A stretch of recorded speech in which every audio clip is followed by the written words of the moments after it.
नूह अलैहिस्सलाम अपनी कौम के दरमियान खड़े हैं, अल्लाह की इबादत करो, इसके सिवा कोई माबूद नहीं। लेकिन जवाब क्या मिला?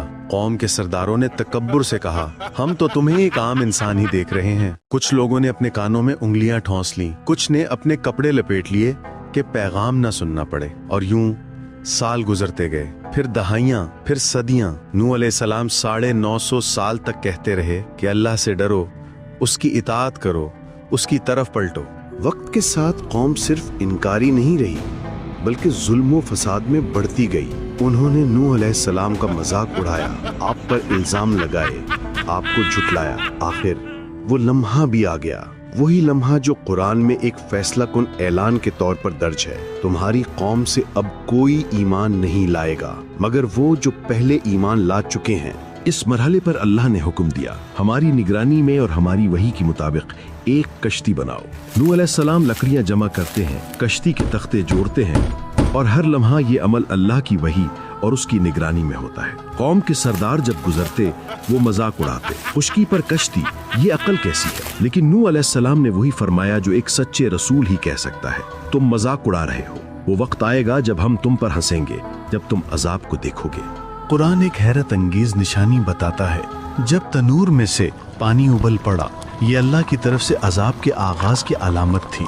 जैसे ही ये निशानी जाहिर हुई, अल्लाह ने हुक्म दिया कि हर जानवर में एक जोड़ा और जिन पर ईमान लाए वो सब कश्ती में सवार करा दो।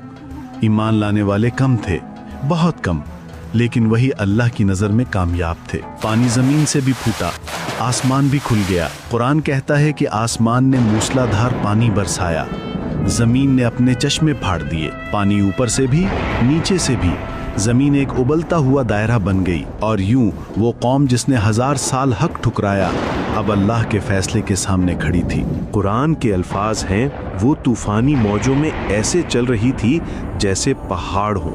इस दौरान एक दिल तोड़ देने वाला मंजर भी कुरान बयान करता है। नूह अलैहिस्सलाम ने अपने बेटे को देखा, वो जो ईमान नहीं लाया था। आपने पुकारा, बेटा हमारे साथ सवार हो जाओ, काफिरों के साथ ना हो।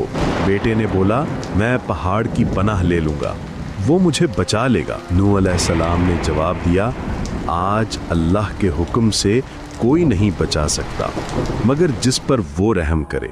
और फिर कुरान कहता है, मौज दोनों के दरमियान आ गई और वो डूबने वालों में शामिल हो गया। ये लम्हा किसी जज्बाती कहानी का मंजर नहीं, ये वालिद की बेबसी, नबी की आखिरी कोशिश और अल्लाह के फैसले का नाकाबिले तब्दील